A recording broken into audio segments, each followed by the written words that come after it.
تو اس میں زیادہ آپ کو مجھے لگتا ہے کہ مزہ آتا ہے چیز پڑھتے ہوئے، اور زیادہ انٹرسٹ، مزید انٹرسٹ ڈیولپ ہوتا جاتا ہے کہ اچھا یہ ہو گیا تو اب کیا ہوگا. ایگزیکٹلی. تو آج کا کیا ٹاپک ہے جی؟ دانے. آج ہاں بڑی اگین ہم کیونکہ کامن کنڈیشنز پہ ہم بات کر رہے ہیں، اور یہ چیز تو اب اتنی کامن ہو گئی ہے، کیل مہاسے، دانے، یا جس کو ہماری لینگویج میں ایکنی کہتے ہیں. بہت تناسب بڑھ گیا لوگوں کا. کیوں بڑھ گیا ہے؟ ایک تھیری ہے، ابھی تک پروون نہیں ہے، بٹ جو ہماری ویسٹرنائز ڈائٹ ہے، جنک فوڈ، اس کی وجہ سے اب پیشنٹس کے اندر ایکنی کی جو کنڈیشن ہے وہ بہت زیادہ ہوتی جا رہی ہے. اور اس کی ایک اور امپورٹنٹ بات ایکنی کی کہ یہ ساری ایجز میں موجود ہے. لائک بچوں میں ہو سکتی ہے، ایڈلٹس میں ہو سکتی ہے، بوڑھوں میں بھی 50 سال تک کی ایج پہ بھی ایکنی ہو سکتی ہے. ہر ایک میں وجوہات ڈفرینٹ ہے، لیکن سٹارٹ بچپن سے لے کے آخری عمر تک جو ہے نا آپ کا ساتھ ہوتا ہے ایکنی کا. حل کیا ہے؟ حل وہی بات کہانی جہاں سے شروع ہوتی ہے نا، اس کو ٹھیک کرنا. اس میں سب سے زیادہ جو فیکٹرز انوالو ہوتے ہیں تھوڑے سے وہ بتاتی جاتی ہوں تاکہ حل ہمیں آسانی سے سمجھ آ جائے. ریزنس میں ایک تو جینیٹک ٹینڈنسی ہے جس کو ہم کچھ نہیں کر سکتے. کچھ لوگوں میں ٹینڈنسی ہوتی ہے ایکنی بننے کی، کچھ میں نہیں ہوتی ہے. آپ کے اگر بہن بھائیوں میں، پیرنٹس میں، فیملی والوں میں چانسز ہے زیادہ ایکنی ہونے کے، تو آپ کو ہوں گی ایکنی. اور جو آپ کو ہوگی وہ بھی سیویر ہوگی اگر ان کے اندر سیویرٹی زیادہ ہے. دوسرا فیکٹر ہے انوائرمنٹل، جیسے کہ ڈسٹ ہے، پولوشن ہے، وہ ساری چیزیں جو آپ کے اسکن کے اوپر جو آئلی گلینڈز ہوتے ہیں ان کے پورس کو بلاک کرنے والی چیزیں ہمیشہ آپ کی اسکن پہ دانے بنائے گا. بہت زیادہ کاسمیٹکس کا استعمال، بہت دیر تک استعمال، آپ کے سارے گلینڈز بلاک ہو گئے، باہر آئل اسکن سے باہر نہیں جا سکے گا، اسکن کے اندر رہے گا، تو کیا ہوگا؟ آپ کی اسکن کے اندر ایکنی ہوگی. جو لوگ موٹر سائیکل بہت زیادہ چلاتے ہیں اور دھوئیں والے شہروں میں رہتے ہیں ان کو ایکنی زیادہ ہوتی ہے، کیونکہ آپ کا پورا اسموک، اس لیے کہتے ہیں موٹر بائک کا سفر ختم کرنے کے بعد فوراً اپنا واش کرنا چاہیے اپنے فیس کو. اور پھر آپ کی آتی ہے جو ایج ریلیٹڈ فیکٹرز ہے، جیسے آپ کی ٹین ایج پہ سب سے زیادہ ایکنی کامن ہے. کیوں ہے؟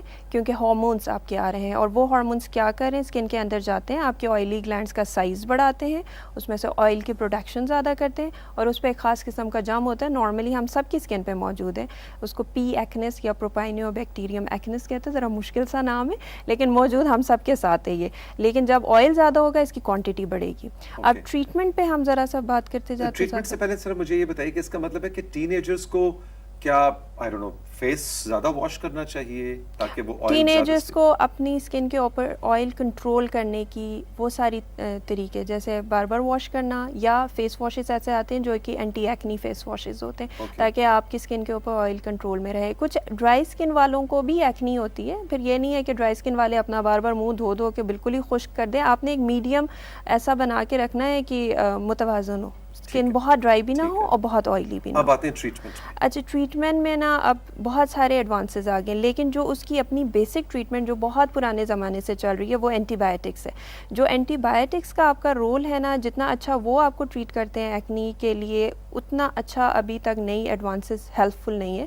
اینٹی بایوٹکس کے بہت سارے گروپس ہیں، اور وہ صرف امپورٹنٹ چیز یہ ہے کہ ذرا لمبے عرصے کے لیے دینی پڑتی ہے. Minimum 3 months and maximum 6 months. کیونکہ جو میں نے ابھی بھائی صاحب کا نام لیا ہے نا، پروپائنو بیکٹیریم ایکنس، وہ موجود ہے آپ کے ساتھ سارا ٹائم موجود ہے. اب اس کی کوانٹٹی کم کرنی ہے تو کیا کرنا ہوگا؟ آپ کو بار بار وہ میڈیسن کھاتے رہنا پڑے گا، یا لگاتے رہنا پڑے گا. لگانے کی میڈیسنز ٹاپیکل تھراپیز بھی ہوتی ہے، لیکن میجر جو ہے نا آپ کا جو ہیلپ فل ہوتے ہیں ایکنی میں، اور اس میں بھی نا ڈپینڈ کرتا ہے سیویرٹی پہ.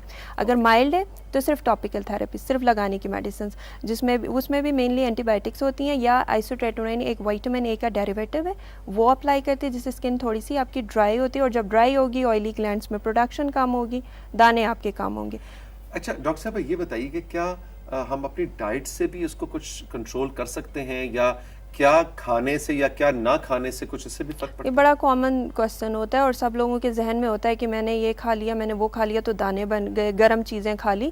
ڈائٹ کا مونگ پھلی زیادہ کھا لی یا گرمیوں میں آم زیادہ کھا لیے تو اس سے. اچھا، ڈائٹ کا نا ابھی ہم کیونکہ بات کر رہے ہوتے ہیں ایویڈنس بیس، سائنس بہت زیادہ پروف نہیں کر سکی ہے ڈائریکٹ کوئی ریلیشن، بٹ کچھ اسٹڈیز ایسی ہیں جو کہتی ہیں کہ ملک، ڈیری پروڈکٹ یا ہائی گلائسیمک انڈیکس والے، اب ہائی گلائسیمک مطلب کہ جو آپ کی باڈی کے اندر شوگر زیادہ بڑھانے والی چیزیں ہیں، اس کے ساتھ آپ کو ایکنی ہونے کے چانسز زیادہ ہوتے ہیں. ہم گائیڈ کس طرح کرتے ہیں؟ لوگوں کو کہتے ہیں کہ آپ کو جس چیز سے لگتا ہے، جیسے چاکلیٹس کھانے سے، یا اگر آپ کو مونگ پھلی سے مسئلہ لگتا ہے تو یہ آپ کو اوائڈ کرنی ہے وہ چیزیں، کیونکہ ہر ایک کے لیے ہارڈ اینڈ فاسٹ رول نہیں ہے، ہر ایک کے لیے فکس نہیں ہے. کچھ لوگوں کو ڈائٹ پرابلم کرتی ہے, کچھ لوگوں کو ڈائٹ پرابلم نہیں کرتی ہے. یہ آپ نے خود آئیڈینٹیفائی کرنا ہے کہ کیا چیز آپ کو مسئلہ کر رہی ہے. آپ نے اس سے صرف اس عرصے تک اوائڈ کرنا ہے جب تک آپ کو ایکنی ہے. اس کے بعد آپ اپنا مونگ پھلی بے شک کھائیں, مونگ پھلی کھائیں, آم کھائیں, لیکن آئیڈینٹیفائی کریں. یہ نہیں کہ چہرے پہ ایکنی ہے تو آم کھانے چھوڑ دیں. اور کیا اس میں ایسے میں کوئی ڈاکٹر صاحبہ کوئی ٹیسٹس بھی آئے ہیں کہ مطلب آئی ڈونٹ نو کوئی بلڈ ٹیسٹ ایسا ہو یا کوئی ٹیسٹ ایسا ہو پتہ لگے کہ آپ کو کس چیز سے ایکنی ہو رہی ہے؟ جیسے ہم الرجیز کی بات کرتے ہیں کہ جی آپ جا کے ایزما کے آپ کو پتہ لگ جائے کہ ڈسٹ الرجی ہے نہیں ہے, تو کیا اس طرح کے بھی کوئی ٹیسٹ ہوتے ہیں؟ ایکنی میں جو میجر فیکٹرز ہیں نا جس پہ میں نے بات کی ہے کہ جینیٹکس ہے, انوائرمنٹل فیکٹرز ہے یا ہارمونز ہے, اس میں صرف ایک ہارمونل ہے جس پہ آپ ٹیسٹ کرا کے پتہ کر سکتے ہیں. لیکن وہ ڈیفینیٹلی آپ ڈاکٹر کے پاس جائیں گے, آپ کے اگر علامات ہیں ہارمون ایکسیس کے جس میں ایکسٹرا اسکن پہ بال بھی آتے ہیں, دانے بھی بنتے ہیں, آپ کے سر کے بال بھی گر رہے ہوتے ہیں, تو ڈیفینیٹلی وہ آپ کا ٹیسٹ ضرور ہوگا جس میں آپ کے ہارمون کے لیولز پتہ لگیں گے. اور آپ نے صرف اور صرف ایکنی کا ٹریٹمنٹ نہیں لینا, اس کیس میں آپ نے اپنے ہارمونز بھی ٹھیک کرنے. لیکن اگر آپ کو جو مسئلہ جہاں پہ ہے اس کو جڑ سے ختم کرنا, بالکل اگر جڑ سے ختم نہیں کریں گے تو آپ دانوں کی بے شک ٹریٹمنٹ لیتے رہیں, مسئلہ بار بار واپس آتا رہے گا. لیکن اگر جو نارمل ایکنی ہے, جینیٹک ٹینڈنسی والی ایکنی ہے, تو پھر بلا وجہ کے خون کے ٹیسٹ کرانا, خام میں پرک کرانے کی اتنی ضرورت نہیں ہوتی. ایکنی بڑی ایزیلی آپ کے اسکن کے ڈاکٹرز ایک ہی دفعہ دیکھ کے آپ کو ڈائگنوز کر لیتے ہیں, اور آپ کے کچھ سوالات ہوں گے جس سے آئیڈیا ہو جائے گا کہ آپ کو ہارمونز کے ٹیسٹ کی ضرورت ہے یا نہیں ہے. ڈاکٹر صاحبہ تھینک یو ویری مچ, بہت بہت شکریہ ہمیں ایک اوور ویو دینے کا اس مسئلے کے. Most welcome, all the best. ہم چل کے لیں گے رائزنگ پاکستان میں ایک چھوٹا سا بریک, اور بریک سے جب واپس آئیں گے تو میری آپ کی ملاقات کراچی میں ہوگی, لائیو نہیں ہوگی. ہم نے کراچی میں جو سیشنز ریکارڈ کیے اس میں آج عدنان انصاری سے ملاقات آپ کی کروانی ہے, جو کہ ایک فیشن شوز کے کیوریٹر اور کوریوگرافر ہیں, سیٹ ڈیزائنر ہیں, پاکستان ٹیلی ویژن میں بہت عرصہ رہے, کریٹو ہیڈ رہے. ان سے گپ شپ ہوگی اور بڑی مزے کی ہیپی مزیدار ملاقات رہی. اس بریک کے بعد آپ کو دکھاتے ہیں.